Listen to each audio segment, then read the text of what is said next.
मिशका शरीफ की हदीस जिसके रावी हजरत अब्दुल्ला इब्ने उमर है।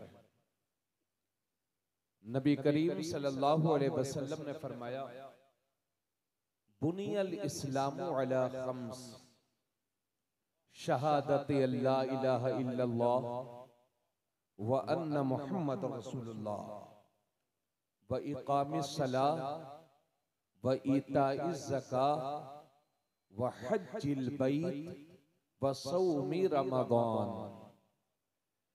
साउंड वाले भाई जरा इसकी आवाज को, इको को बंद करके आवाज साफ कर दीजिए ताकि हर बात समझ में आए। फिर समाप्त करें। नबी करीम सल्लल्लाहु अलैहि वसल्लम ने फरमाया, बुनियल इस्लामु अला खम्स, शहादत अल्ला इलाहा इल्लल्लाह व अन्ना मुहम्मद रसूलुल्लाह व इकामिस सलाह व इताइज ज़कात व हज्जिल बैत व सौमी रमज़ान। नबी करीम सल्लल्लाहु अलैहि वसल्लम इरशाद फरमाते हैं, इस्लाम की बुनियाद 5 चीजों पर रखी गई है। जिस तरह से एक घर बनता है तो 4 सुतून होते हैं, एक छत होती है, ये सब मिलकर के एक कमरा बनता है, एक हुजरा बनता है, एक घर बनता है।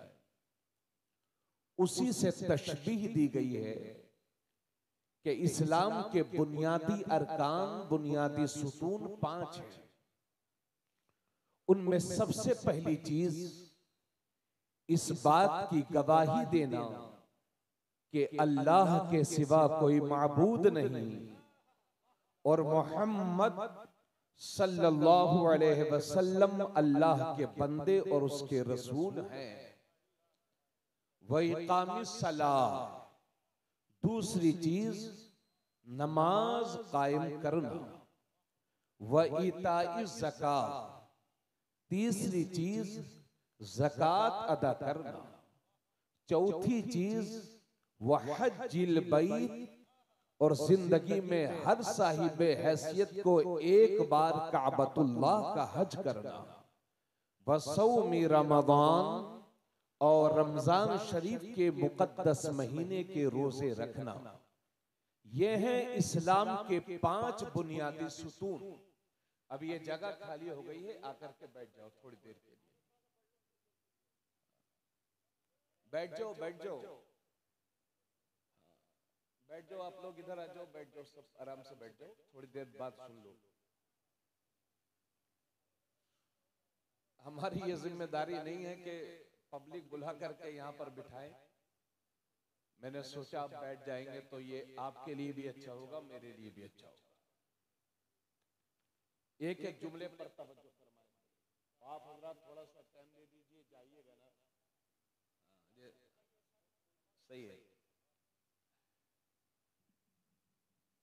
यह है इस्लाम के 5 बुनियादी अरकान, जिन्हें अरकाने खम्सा कहते हैं। 5 इस्लाम के बुनियादी रुकन।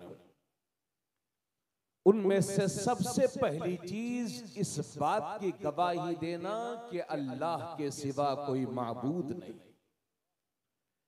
यही वजह है कि मुसलमान हर मुस्तहिक का एहतराम करता है, लेकिन सर सिर्फ अपने रब के हुजूर झुकाता है।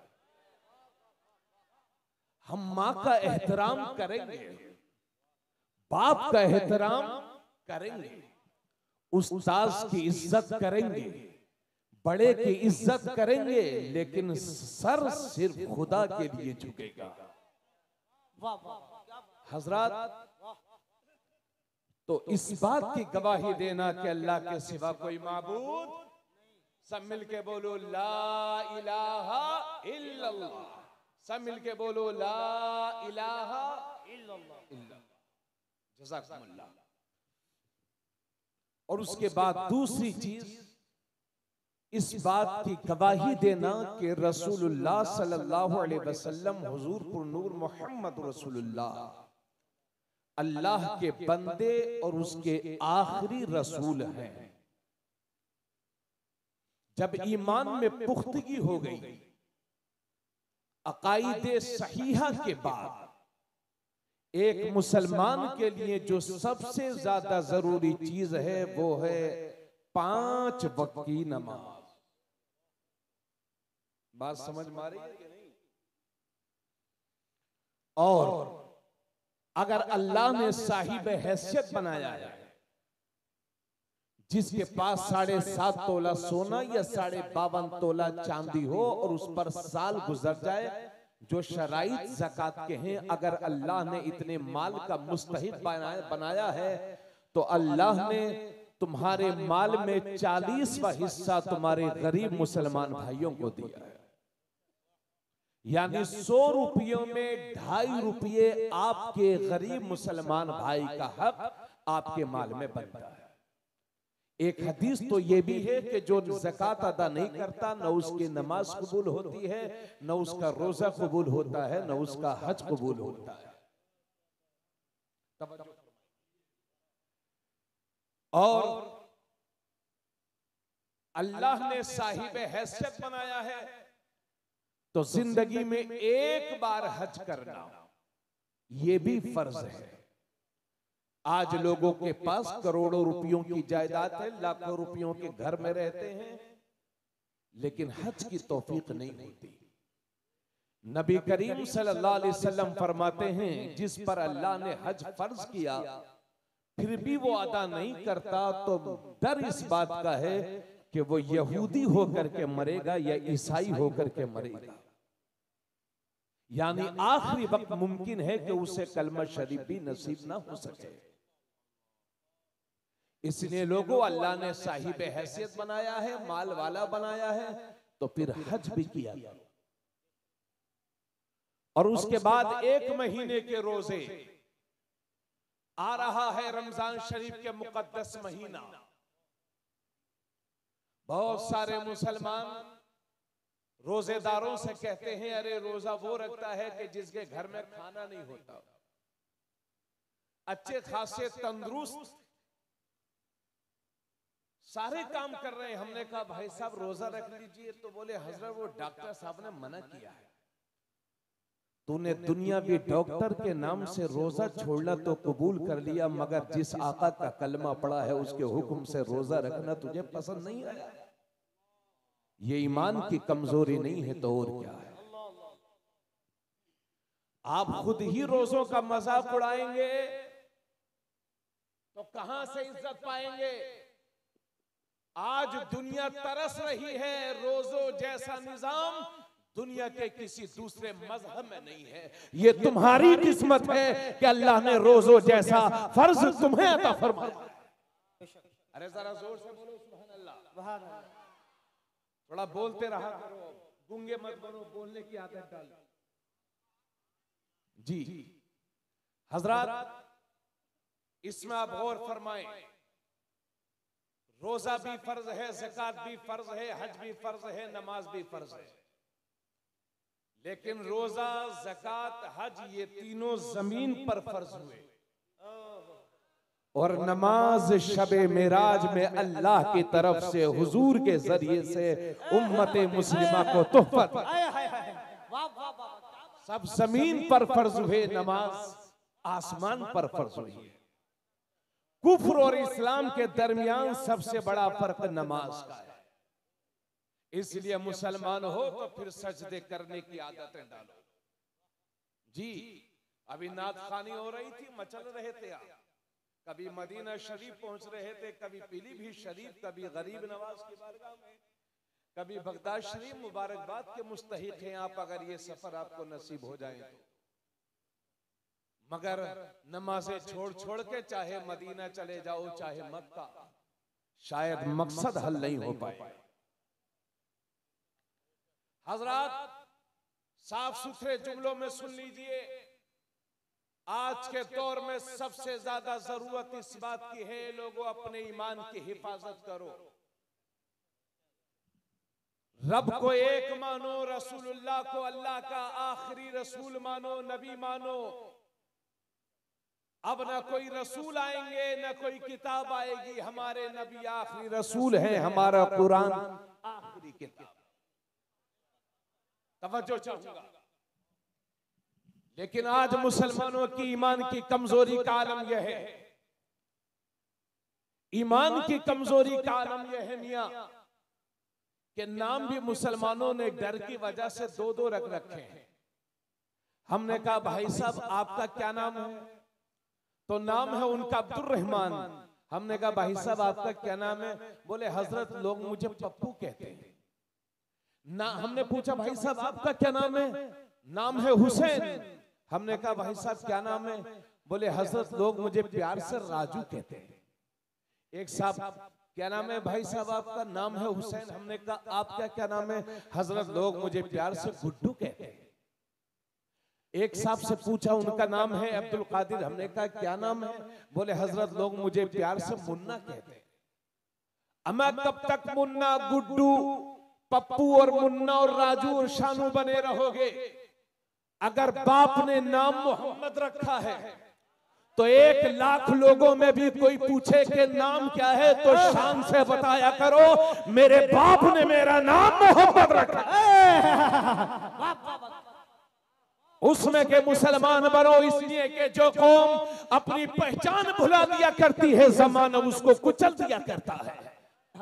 गोश्त खाने वाले मुसलमान ना बनो, ईमान के भी पक्के बनो और तुम्हारे चेहरे से भी लगे ये रसूलुल्लाह का गुलाम आ रहा है, नबी का गुलाम जा रहा है।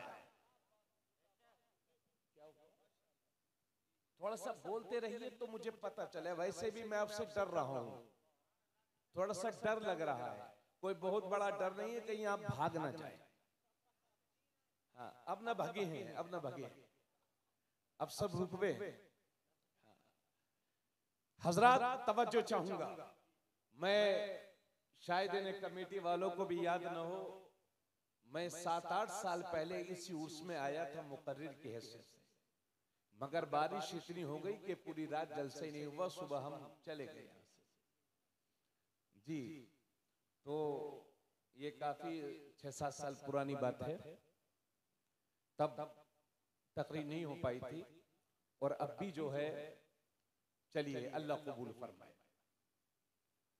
तो आज लोगों ने 2-2 नाम रख रखे हैं कि नहीं? बोलो भाई, है ना? हाँ, ताकि कहीं जरूरत पड़े तो बस साइड से निकल जाए। अगर उसमें के मुसलमान बने हो तो फिर अपने ईमान को मजबूत करने की जरूरत है। ये ईमान की कमजोरी है।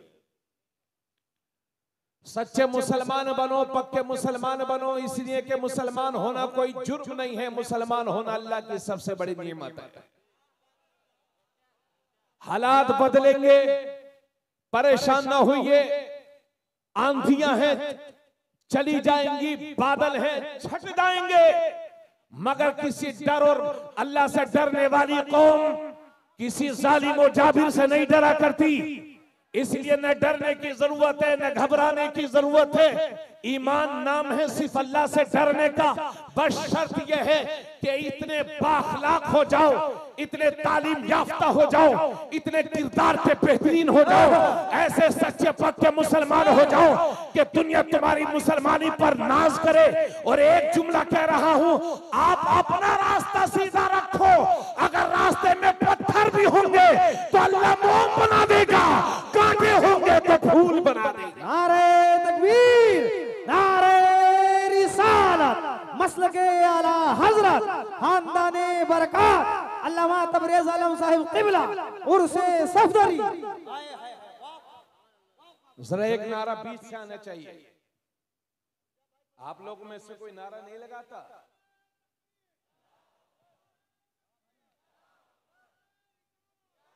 बस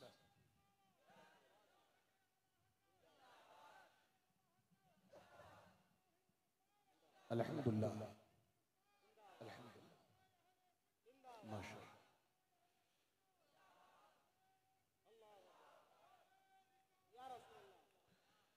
जी हाँ, इसलिए मैं कह रहा हूं आपसे, आप अपने बच्चों को नसीहत किया करो। ए औलाद वालों, अपने बच्चों को ये भी नसीहत किया करो कि बेटे, जिंदगी की किसी भी मुश्किल घड़ी में आ जाना, लेकिन अपने ईमान का सौदा ना करना। आज हम देख रहे हैं चंद पैसों की खातिर, जरा से कारोबार की खातिर क्या ना बोल दे ये मुसलमान, क्या ना कर बैठे ये मुसलमान, कहां ना चला जाए ये मुसलमान। नेता बनो तो वोट के लिए आप नेता बनो, वोट हासिल करो, लेकिन याद रखिए ईमान की हिफाजत जरूर कीजिए। मोटरसाइकिल गुम हो जाएगी दोबारा खरीद लोगे, घर टूट जाएगा दोबारा खरीद लोगे, लेकिन अगर ईमान की दौलत हाथ से जाए हो गई तो फिर ऐसी जिंदगी का कोई मतलब नहीं है। इसलिए अपनी कौम, अपने बच्चों को ये नसीहत किया करो कि बेटे जिंदगी की आखिरी सांस तक ईमान का सौदा नहीं करना। अभी हम चंद सालों से देख रहे हैं कि चंद लोग मिल करके जबरदस्ती मुसलमानों के बच्चों से कलिमाते कुफरिया कहलवाते हैं। अब ये बोल, अब ये बोल, अब ये बोल, वो बोल भी रहा है, मार भी रहे हैं। अब ये बोल रहा है, फिर भी मार रहे हैं। अब ये बोल रहा है, फिर भी मार रहे हैं। हजरत अल्लाह ना करे कि ऐसे हालात का सामना आपको करना पड़ जाए, मगर खुदा न खास्ता ऐसे हालात का सामना करना भी पड़ जाए तो खुदा का वास्ता देकर के कहता हूं मेरी नौजवान नस्ल, जिंदगी की आखिरी सांस तक अपने ईमान का सौदा न करना। इसलिए कि अगर मौत नहीं आई है, मौत का वक्त नहीं आया है तो कोई मार नहीं सकता, और मौत का वक्त आ गया है तो कोई बचा नहीं सकता।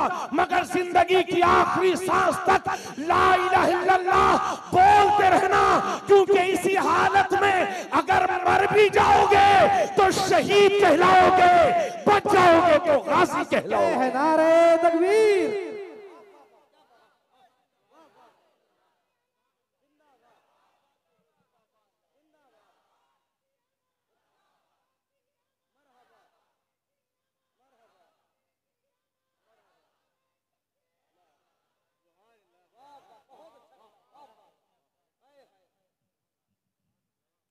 अभी हमारे बच्चों की हालत देखिए, बुरा मत मानिएगा, मैं कोई कमेडियन नहीं हूं, मगर सुनिए, हमारा बच्चा 10 साल का हुआ तो अब्बा जी ने उसे 100 रुपए दे दिए, जाओ बेटे बालों को जाके कलर करवा लो। अब कोई नीला करवा रहा है, कोई हरा करवा रहा है, कोई ये स्टाइल, कोई वो स्टाइल। अगर मैं कह दूंगा आपको स्टाइल का नाम बता दूंगा तो आपको बुरा लगेगा। बच्चा हमारा 13 साल का हो गया तो इसकी दादी दुआ करते करते दुनिया से चली गई, या अल्लाह मुझे पोता दे देना। जब ये पोता हुआ तो कान छिदवा के दुनिया पहन के पोती बना घूम रहा है। बोलो, 15 साल का हुआ तो हमने 50,000 रुपए का मोबाइल लेकर के अपने बच्चों को लफंगा बना दिया है। 18 साल का हुआ तो हमने 1 लाख रुपए की बाइक खरीद करके दे दी, जाओ बेटे घूमो जा करके। अब 15-18 साल का लड़का 1 लाख की मोटरसाइकिल पर बैठा हुआ है, 50,000 रुपए का मोबाइल जेब में रखा हुआ है, मुंह में 4-5 गुटके दबाए हुए हैं, कान में लीड लगी हुई है, कभी बाल इधर लहराता है, कभी बाल इधर लहराता है। ये है मियां मुसलमान के बच्चे, जिन्हें न अपने उलमा का अदब पता है, न अपने बाप का एहतराम जानते हैं, न मसले मसाइल जानते